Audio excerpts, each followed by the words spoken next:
And indeed, Liverpool fans will like that sight as well.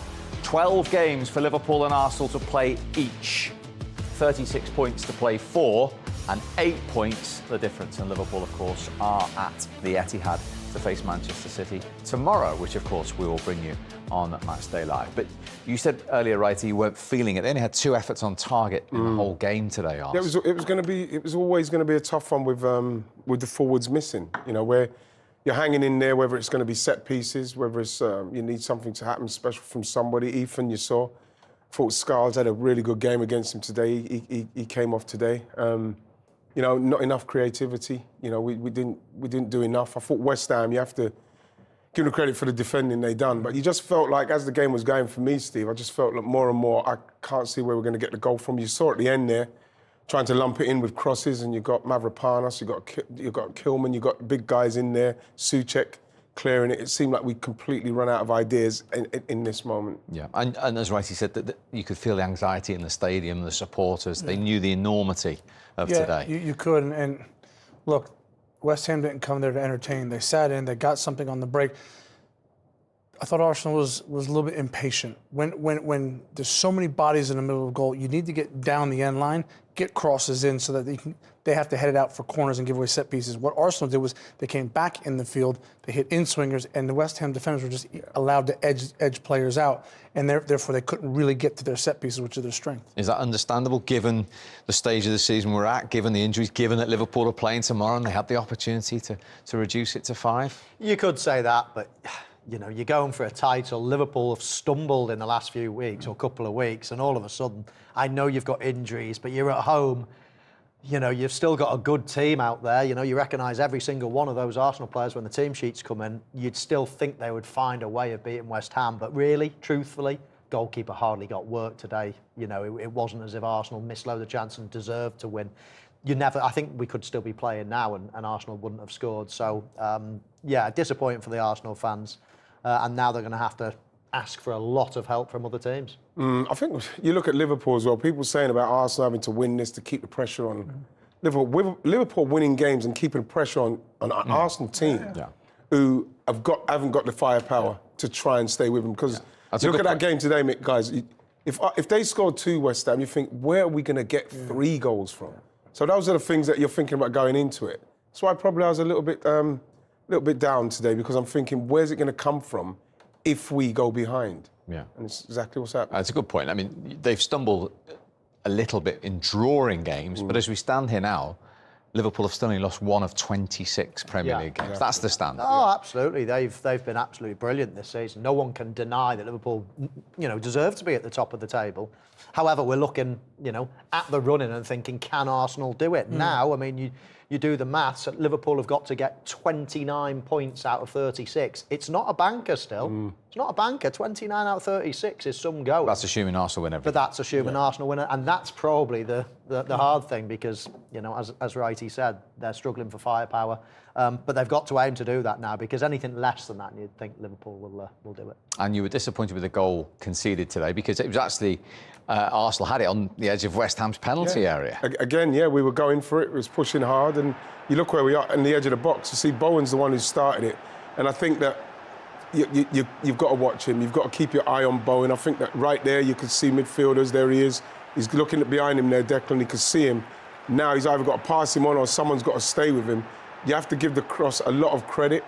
It's a great cross into a very dangerous area. It looks like it's coming pretty low for me, guys. I don't know what you think, but at the same time, Declan and I think Gabriel Magalhaes at the front, it feels like it's not a high one that they can't reach. It looks like, you know, both of them are not off the ground trying to get it. You look at Gabriel, it's almost like he bends down. Look, I'm thinking, can you go on ahead? I don't know what's happened there.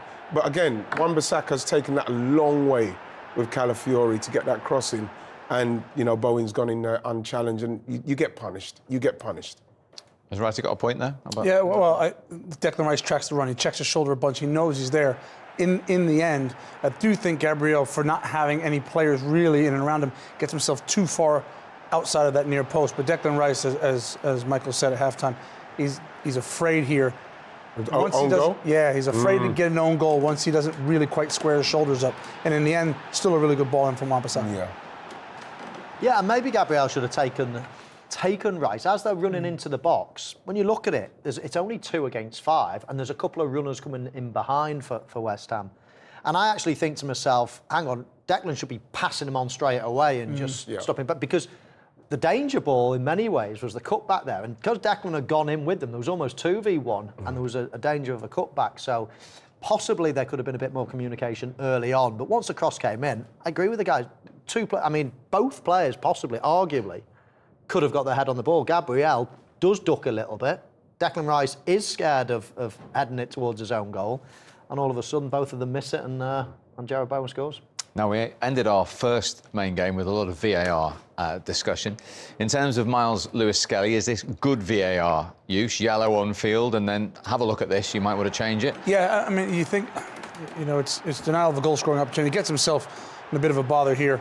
That first touch, and then at this point, you can see going back to his own goal there, but he pulls him down. The goalkeeper is advanced, and I think that's what happened. If the goalkeeper is in his own box, there's still a defender who's got 50 yards to try and catch him. You might not get that, but in terms of the on-field decision, I think he's probably thinking, yeah, it is yellow. And then when you go back and look at the proximity of defenders and where the goalkeeper is, it is denial of a goal-scoring opportunity.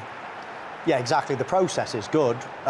It's the referee's decision at the end of the day, but the VAR were right to say, hang on a minute, just go and check it again. He has checked it again, changed the colour of his card. And I agree. I mean, in many ways, he had an open goal to aim at. Yes, he's 50 yards away from the goal, but the goalkeeper's 30, 35 yards out himself. So it is the denial of a goal scoring opportunity, and I therefore think it was the right decision to have a red. You can't argue with that. I think the way that where Arsenal were playing in that particular moment, that's got to be quicker. It's got to be bam into him. He's got to turn quick. He's either got to give it to Trossard. He's got to put it back in there very quickly. You look at it when the ball comes to him here. His first initial reaction before that was, can I give it to Trossard? Then he turned, but then you have to give credit to the forward, kudos, because he's reading it properly. And look, he's in. He's in. And that, again, is what Myles Lewis-Skelly will learn, is that the level of the players and what they're waiting for and the opportunities that they're waiting for, because you've got Kudos and you've got Bowen, and they're just chasing all day. So these are the opportunities that they're sniffing out, and he sniffed that one out, and unfortunately, Myles got caught on it. OK, defeat for Arsenal. Let's get some immediate reaction. Here is the captain, Martin Odegaard. Well, Martin, how tough is that loss for you and the team and the title hopes as well? Yeah, big blow. I think the performance today wasn't good enough, and really disappointed. Why do you think you struggled? I don't know, to be fair. It's hard to say. I think we let them run too easy a few times on the counters.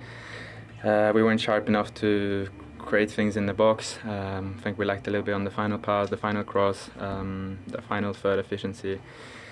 So yeah, we have to see the game back and analyse it, but it wasn't good enough. Does that come down to the fact that you are struggling with players fit up front? Obviously we're missing players, but we have to focus on the players that are here, that are available, and I think we have more than enough quality to do more than what we did today, so I think that should be our focus on solving that. And so you went in at the break a goal down. What was the big message? No, we have to keep going. We had to believe that we were going to turn it around. And yeah, I think we tried, but as I said, he wasn't good enough in front of the goal, and then we let them run a few times too easily. Obviously, with a red card, it's tricky as well. But yeah, we tried until the end, but today wasn't good enough. Yeah, what did you make of that red card? I don't know. I haven't seen it again. I don't know. And finally, then, how do you regroup? How do you guys kind of go on from here and keep that title alive? Yeah, we have to keep going. Still a long way to go. Still many points to play for. We can't feel sorry for ourselves. We have to make sure we learn from this and strike back in the next one. Appreciate your time. Thank you. Thank you. It's very honest and not feel sorry for themselves. I mean, is that easier said than done with the players unavailable? Well, yeah, but like at the end of the day, you've got to recognise the situation you're in. It's even the questions he's asking about keep that. What does he expect the captain of Arsenal to honestly say there? You know, you have to keep going.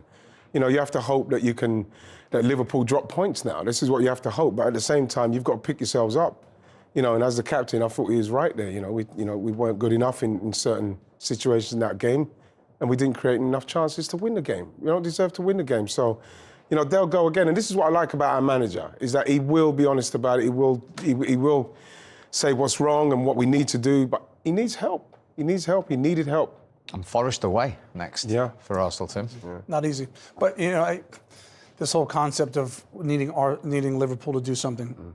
It's not about that. Your levels have to be high. You have to win at home. You have to beat West Ham at home. If that doesn't happen, there's not a lot of hope that you can have for Liverpool. It's about you. So take us inside. You're a current Liverpool player in the team hotel. See that result come in today before you go to the Etihad tomorrow. They haven't scored at Newcastle. The old celebration would come out now. You would be excited, obviously. Yeah. You'd be delighted. I mean, it means you can have another big slip up yourself. Not that you're aiming for that, but it just gives you a real cushion. You know, you go into a tough place tomorrow, and worst case scenario, you get beat. No damage done. In fact, it's another game ticked off this weekend. So it's a positive. If you say to Liverpool at the start of this weekend, you're both going to, drop the same amount of points this weekend, they'd probably have taken it. It's another game off. Liverpool have had the harder game.